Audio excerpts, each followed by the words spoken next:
Donnie had always slept peacefully until the night he heard it, the faintest scratch beneath his bed. It was soft, barely noticeable, but in the silence of the night it sent a shiver down his spine.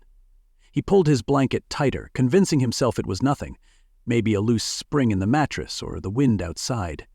But then it came again. Scritch, scritch, scritch. Slow and deliberate, like something trying to claw its way out. His breath hitched. Probably a rat, he muttered, though he'd never seen one in his room before. He peeked over the edge of the bed, heart pounding, but saw only darkness underneath. Then, as he turned back, a whisper. Not from the closet, not from the window, but from beneath him. "Danny, I see you." His blood ran cold. Rats didn't whisper. Danny froze. His mind raced for an explanation. Maybe he was imagining things, maybe it was just his thoughts playing tricks on him, but then he heard it again. "Danny, I see you." The whisper was raspy, almost playful, like someone barely holding back a laugh. He squeezed his eyes shut. "If I don't look, it's not real." His blanket felt like the only thing keeping him safe, but deep inside he knew fabric wouldn't protect him from whatever was lurking below. Seconds passed, then minutes. Silence. Had he imagined it? Slowly, his heartbeat settled. Maybe it was a dream. He took a deep breath, telling himself he was just tired. Then, scritch, scritch, scritch. Danny's eyes snapped open. A long, bony hand crept out from the darkness below, fingers too thin, too long, gripping the edge of his bed. Danny couldn't move. His body was frozen in sheer terror, every muscle refusing to obey him. The hand didn't move, just sat there, fingers twitching slightly, as if waiting. A sickening curiosity crept into his mind. What did it belong to? If he leaned over just a little more, would he see its face? No. "Don't look." His breath came in short, panicked gasps. Maybe if he stayed still, it would go away. Maybe it was just part of a nightmare and he would wake up soon. Then the fingers dug into the wood of his bed frame and slowly began to pull. A second hand emerged. Danny yanked the blanket over his head, clenching his teeth. "It can't hurt me if I don't look." Silence. Then a voice, closer this time. "You should look, Danny. I want you to see me." Morning came too slowly. Danny had spent the entire night curled up under his blanket, too afraid to move. The whispers had stopped just before sunrise, fading into the distant hum of morning traffic. He hesitated before finally peeling the blanket away. Sunlight streamed through his window. His room was normal. No bony fingers, no whispers. Had he imagined it? Shakily, he swung his legs over the bed, but stopped just before his feet touched the floor. The image of that hand gripping his bed frame flashed through his mind. No, not yet. Instead, he carefully peered over the edge. Nothing but dust. Danny exhaled. Maybe it was just a bad dream. Then he noticed his sock was missing. It had been there last night, he was sure of it. His stomach twisted. Something had been here, and it had taken something with it. Danny hesitated before telling his mom. He knew she'd probably laugh it off. Still, at breakfast he blurted, "Mom, I think something's under my bed." She raised an eyebrow. "Like a dust bunny?" "No, like something alive." His mom smirked. "Sweetie, you're 13, not 5. Maybe you had a nightmare." Danny knew what he had heard, what he had seen, but how could he explain it? "Can you check?" he pleaded. With an exaggerated sigh, his mom bent down and lifted the blanket. Danny held his breath. "See? Just dust." She smiled, ruffling his hair. "You should clean under here." Danny nodded, forcing a smile, but as his mom walked away, something glinted under the bed. His missing sock, neatly folded, and beside it, a single sharp fingernail. That night, Danny refused to let his feet dangle over the edge of the bed. Not even for a second. Every little sound made him flinch. The hum of the ceiling fan, the creak of the house settling, the soft scratch beneath him. His fingers gripped his sheets tightly. Maybe if he ignored it, it would go away. Then, scritch, louder this time. Danny's breath caught. Slowly he leaned over the edge. just enough to see. Deep claw marks lined the wooden floor beneath his bed. Fresh ones. His stomach twisted. That meant whatever was under there wasn't just watching. It was trying to get out. And it was getting stronger. Danny tried everything to ignore it. He stuffed his ears with earbuds, turned his TV on low, and even left a light on, but no matter what he did, the whispers found him. "Danny, I see you. Danny, come closer."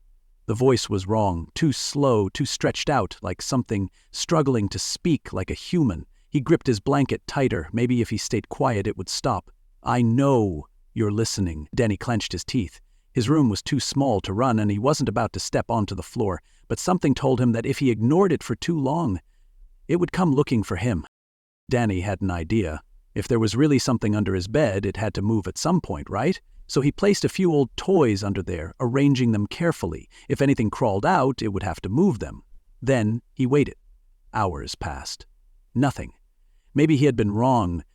Thump, thump, thump, his breath caught. Something had moved under there. Slowly he leaned over the edge. His toys were gone.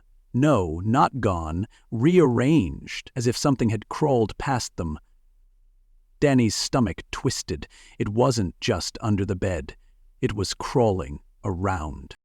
Danny woke up to a strange feeling. Something was touching him. At first, it felt like a light tickling on his arm, like a spider crawling over his skin. But then the pressure grew, like fingers. His entire body froze. The hand was coming from beneath the mattress. Danny's stomach twisted in horror as he realized something. The thing under the bed wasn't under it anymore. It was inside the mattress, and it was trying to pull him in. Danny refused to sleep. He sat upright, blanket pulled tight around him. It was silent. Maybe it was gone. Then he heard it. A slow, steady breathing. It wasn't his, and it wasn't coming from the closet or the hallway. It was coming from directly beneath him, shallow, raspy breaths, like something waiting. Danny clenched his fists. He couldn't take it anymore. "What do you want?" he whispered into the darkness. For the first time, the voice answered, "To take your place." The next morning, Danny stumbled into the kitchen, exhausted. His mom was making breakfast. "Rough night?" she asked. Danny hesitated. Should he tell her? "Mom," he whispered, "something's under my bed." She turned slowly, too slowly. Danny's stomach dropped. Something about her was wrong. Her smile was too wide, her voice was too calm, and her eyes, they weren't blinking. Danny took a step back. "Mom?" She tilted her head. Then she whispered, too softly, "Go back to bed, Danny." Danny locked himself in his room. It wasn't his mom. Maybe she was still sleeping. Maybe the thing under the bed had... He shook the thought away. He wasn't crazy. He glanced up at the ceiling, and his heart stopped. A single black handprint was pressed against it, as if something had crawled up there and was watching him. Desperate, Danny called his best friend, Mark. "You're not going to believe this," Danny whispered into the phone. Mark's voice was groggy. "Dude, it's 6 a.m. There's something under my bed." A pause, then laughter. But when Danny didn't laugh back, Mark got quiet. "Wait, you're serious?" Danny nodded, even though Mark couldn't see him. Mark took a breath. "I'll be over in 10 minutes. Mark wasn't scared. "Dude, it's probably just your imagination," he said, smirking. Danny shoved him. "Then check." Mark hesitated. Finally, he got down on his hands and knees. "Fine, I'll prove it." Danny held his breath as Mark peered under the bed. Silence. "Mark!" "Mark." Then Mark screamed. Danny yanked Mark back. What did you see?" Mark's face was pale, his eyes wide. "There's something back there," he gasped. "I saw it. Eyes. Watching me." Danny's stomach dropped. Then Mark vanished. Right before his eyes. No sound, no struggle, just gone. As if he had been pulled into the darkness. Danny told his mom. He told the police. They didn't believe him. "There's no sign of your friend," the officer said, shaking his head. "Are you sure he was even here?" Danny wanted to scream. But when he went back to his room, Mark's phone was lying in the middle of the floor, screen cracked, as if someone had dropped it from above. Danny stared at his mirror, exhausted, dark circles under his eyes, paler than before. Then his reflection blinked. But Danny hadn't. He stumbled backward, heart racing. The reflection grinned. His mom called him for dinner. He walked into the kitchen and froze. Because he was already sitting at the table, a copy of himself, smiling, eating. Then it turned to him. "Took you long enough?"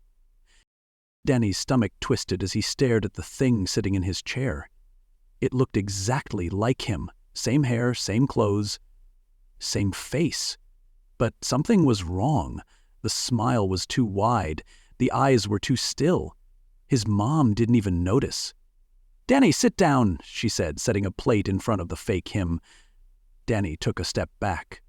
"Mom, that's not me." The fake Danny grinned. "Yes, I am." His mother laughed, shaking her head. "Danny, stop joking around." But Danny's blood ran cold, because as soon as she turned away, the fake Danny kept staring at him, without blinking. Danny ran, up the stairs into his room and locked the door. His heart pounded as he pressed his back against it. What was happening? His phone buzzed. A text. From Mark. Danny's hands shook as he opened it. "Mark, it's not safe. It wants to be you." Danny's breath hitched. How was Mark texting him? Mark was gone. Before he could type back, the whispers started again, but this time they weren't under his bed. They were right outside his door. "Danny, let me in." Danny grabbed his backpack. He was leaving. He didn't know where, but he wasn't staying here. Then his door unlocked. The knob turned slowly. He stumbled back as it creaked open. The fake Danny stood there, still smiling, still staring. "You don't belong here anymore." Danny's breath caught as he saw what was behind it. The thing from under the bed. Tall, thin, twisted. Its limbs were too long, its fingers bony and sharp, and its face was his. A rotting, stretched-out version of his own face. Time to trade places. Danny ran. But the floor gave out beneath him. He fell, not onto the carpet, but into the darkness below. Cold hands grabbed him, pulled him down, down, down. The last thing he saw was the fake Danny standing over the hole, smiling. Then blackness. Silence. Danny opened his eyes. He was under the bed. He tried to scream, but no sound came out. Then he saw himself, the fake Danny, crawling into bed, laughing softly. His mother's voice called from downstairs. "Danny, time for breakfast." The thing in bed stretched and yawned. "Coming, Mom." Danny clawed at the floor, screaming, but no one could hear him, because now he was the thing under the bed. Danny clawed at the wooden floor, trying to scream, but no matter how much he yelled, no sound came out. Everything was cold, the air thick like tar, suffocating him. He wasn't in his room anymore. He was somewhere else. Beneath him, the floor wasn't wood anymore. It was something soft, something breathing. A shiver ran through him. Then he felt it, hands, not just one, but hundreds, reaching from the darkness, brushing against his skin. Some gripped his ankles, others caressed his face. A whisper slithered through the void. "Welcome home, Danny." Danny gasped, heart hammering. He wasn't the only one trapped down here. Danny spun around, trying to see through the inky blackness. Then faint, glowing eyes appeared in the shadows. People? Or what was left of them? Some were crawling, their limbs twisted at wrong angles. Others stood motionless, their eyes hollow, faces stretched into silent screams. A girl with sunken cheeks staggered toward him. Her lips didn't move, but he heard her voice in his head. "You're one of us now." Danny shook his head. "No, I'm getting out of here." She let out a weak laugh. "No one leaves, Danny, not unless—" Danny leaned closer. "Unless what?" The girl's hollow eyes shifted above him. "Unless you take someone else's place." Danny's blood ran cold. He turned back toward the hole above him, his bedroom. He saw himself still sitting at the desk, flipping through a book. The fake Danny, the thing that stole his life. And the worst part? His mom was hugging it. "Love you, Danny," she said. Danny's stomach twisted. That was his life, his room, his mother. The whispering girl stepped closer. "Take it back." Danny shook his head. "How?" She pointed at something shifting in the shadows. Danny's breath hitched. A door, carved into the darkness itself, and behind it, a horrible, crawling sound. Danny's hands shook as he reached for the door handle. The whispering girl spoke again. "If you open it, something else gets out too." Danny hesitated. Something else? Before he could ask, the crawling got louder. Then a voice, deep, gurgling, hungry. "Let me out, Danny." Danny yanked his hand away. The whispering girl shivered. "This place is a prison, but we are not the only prisoners." Danny swallowed hard. Could he really take that risk? Then, above him, the fake Danny smiled at the ceiling, as if it knew. Danny clenched his fists. He had no choice. Danny opened the door. The second he did, a gust of rotten air blasted through the void. Something huge began to shift inside. Danny couldn't see it, just shadows moving within shadows, but he felt it. It smelled like death. The whispering girl's eyes widened. "Run!" Danny didn't need to be told twice. He clawed at the walls, scrambling upward. Behind him, the thing inside the door unfurled itself, and then it spoke again. Free, at last. Danny burst through the hall, tumbling back into his room. His heart pounded. He was back, but he wasn't alone. The fake Danny turned toward him, grinning. "You weren't supposed to come back." Danny's skin crawled. The fake him stood up, but as it did, its fingers stretched, bones cracking. Then its face melted. Danny watched in horror as the skin sagged away, revealing something horribly wrong underneath. Its eyes weren't human. It had never been human. Danny grabbed the nearest object, a lamp, and swung. The fake Danny hissed, stumbling back, but it wasn't giving up. Not yet. Danny had seconds to think. He couldn't just fight it. He had to trick it. Danny grinned. "You win." The fake Danny tilted its head. "What?" Danny pointed under the bed. "You should go back home." The fake Danny hesitated, then it felt something. A hand shot out from under the bed, grabbing its ankle. Danny backed away. From beneath, a deep voice growled, "You took his place. Now it's your turn." The fake Danny screamed. Then it was dragged under. Danny gasped for air, heart racing. It was over. The room was silent. He stared at the bed, half expecting the thing to crawl back out, but nothing moved. Morning light streamed in. His mom's voice called from downstairs. "Danny, time for breakfast." Danny exhaled. He was safe. He swung his legs over the bed, then stopped. A whisper slithered through the air. "Danny, I see you." Danny's blood ran cold, because this time it came from inside the closet. Huh! Danny froze. The whisper had come from inside the closet, slow, faint, mocking. "Danny, I see you." His hands shook as he reached for the doorknob. His heart pounded. He yanked the door open. Nothing, just clothes. No monsters, no creeping shadows. Danny let out a shaky breath. Maybe it was over. Then his closet door slammed shut on its own, and from the other side a voice whispered, "You should have stayed under the bed." Danny stumbled backward. No, this had to be a trick. He grabbed his mirror, turned it toward the closet. If something was inside, he would see it, but what he saw made his blood freeze. His reflection was staring back at him, but it wasn't copying him. Danny lifted his hand. The reflection didn't. Instead, it smiled. "You're not supposed to be here, Danny." Danny dropped the mirror. It shattered, and from the broken shards 100 whispers rose up at once. Laughter, mocking. Something was coming for him. Danny ran. Out of his room, down the hallway, but something was wrong. The house felt bigger, twisted, the walls stretched longer, the doors shifted, the hallway never ended. His mother's voice called from the kitchen. "Danny, breakfast is ready." Danny stopped. His hands trembled. Something felt off. Then he saw it. A second voice whispered from behind him. The exact same words. "Danny, breakfast is ready." But slower, deeper. Danny turned. His mother was standing at the end of the hallway, but her eyes were gone. Danny staggered backward. The eyeless thing that looked like his mom smiled. It stepped closer. "You don't belong here anymore." Danny turned to run back to his room, but the door was gone.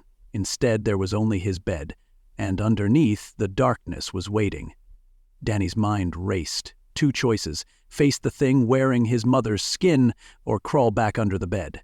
A voice inside his head whispered, "This was always the deal, Danny. You escaped once. But the house never lets you go." Danny took a deep breath. He made his choice. Danny dropped to his knees. He lifted the blanket. The darkness was waiting for him. It knew. It always knew. The whispers welcomed him back. "Trade places, Danny." His body shook. The fake Danny had escaped, and now it was his turn to take its place. Danny took one last breath, then crawled under the bed. The darkness swallowed him whole. The world shifted, twisted, reversed. Danny opened his eyes. He was in the void again. But this time, he wasn't alone. A new voice called from above. A little boy. "Mom, something's under my bed." Danny's lips curled into a twisted grin. He whispered back, "I see you."